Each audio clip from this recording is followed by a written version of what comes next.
और hallelujah.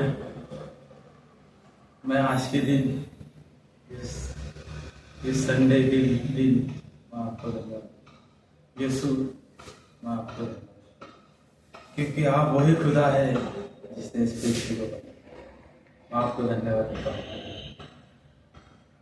Hallelujah.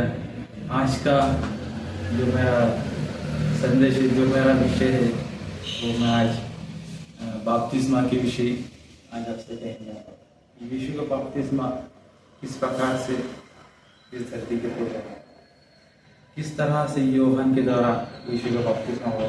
आइए हम देखते हैं मत्ती का तीसरा अध्याय 13 वचन। मत्ती का तीसरा अध्याय 13 वचन और 17 वचन तक हम पढ़ने वाले हैं। यीशु का बपतिस्मा।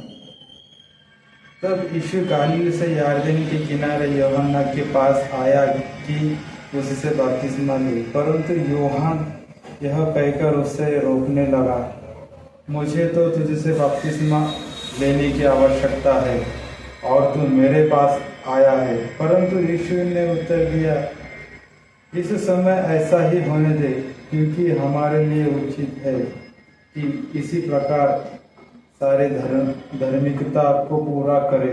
तब उसने उसकी बात मान ली। बपतिस्मा लेने के पश्चात यीशु तुरंत पानी से बाहर आया और देखो, आकाश खुल गया और उसने परमेश्वर के आत्मा को कबूतर की भांति उतरते और अपने ऊपर आते देखा।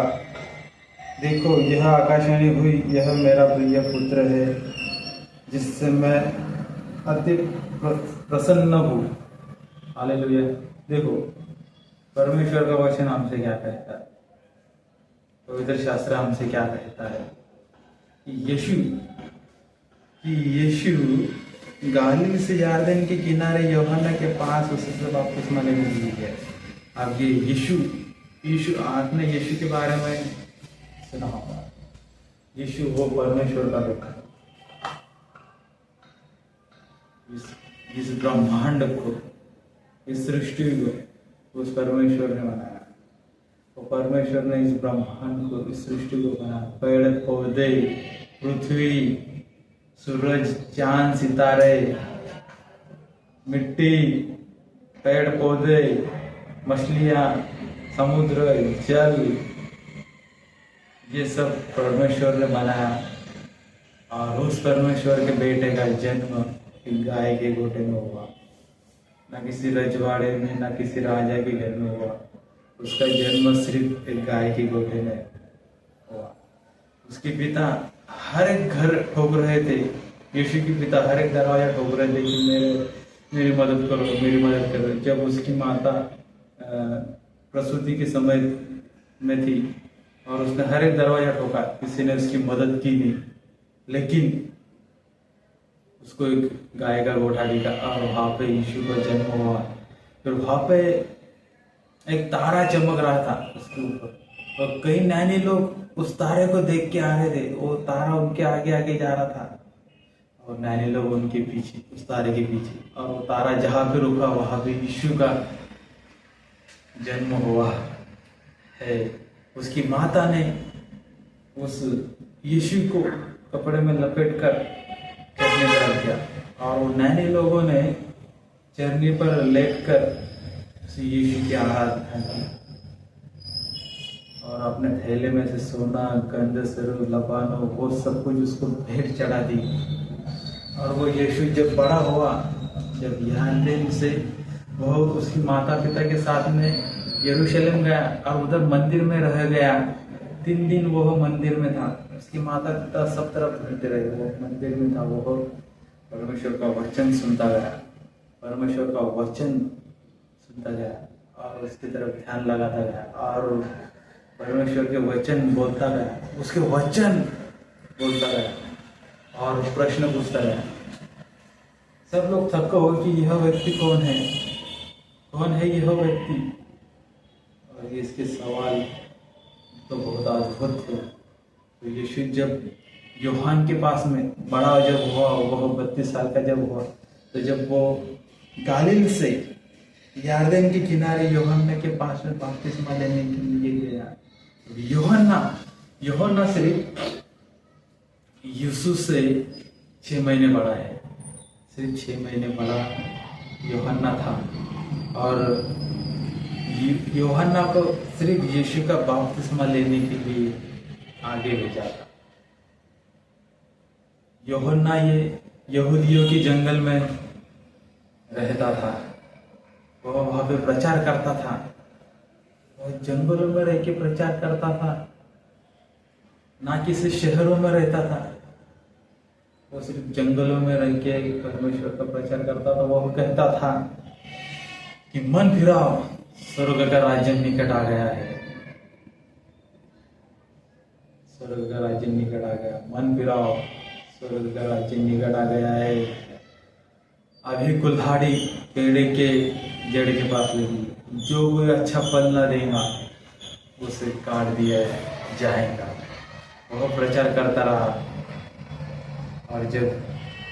और उसके कपड़े, यूहन्ना के कपड़े जो थे, वो ऊंट के रोम के कपड़े पहनता था और उसके कमर में चमड़े का बेल्ट था।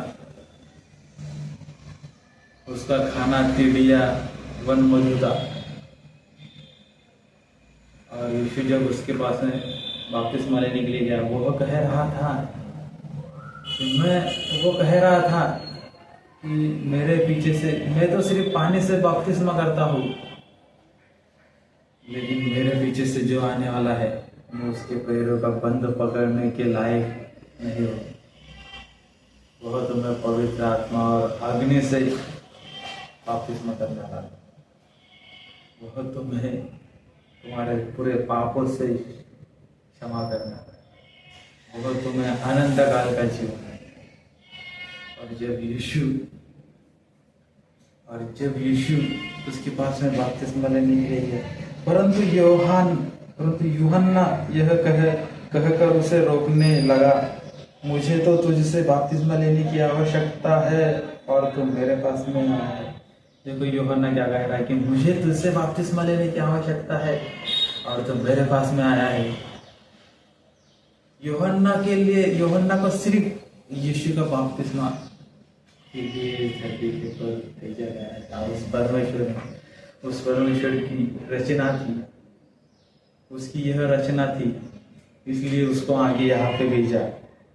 परंतु यीशु ने उत्तर दिया, इस समय ऐसा ही होने दे, क्योंकि हमारे लिए उचित है कि इसी प्रकार सारी धार्मिकता को पूरा करे। तब उसने उसकी बात मान ली। देखो, इसी तरह से सब धार्मिकता पूरी होने दे, इस सब धार्मिकता को पूरा होने दे।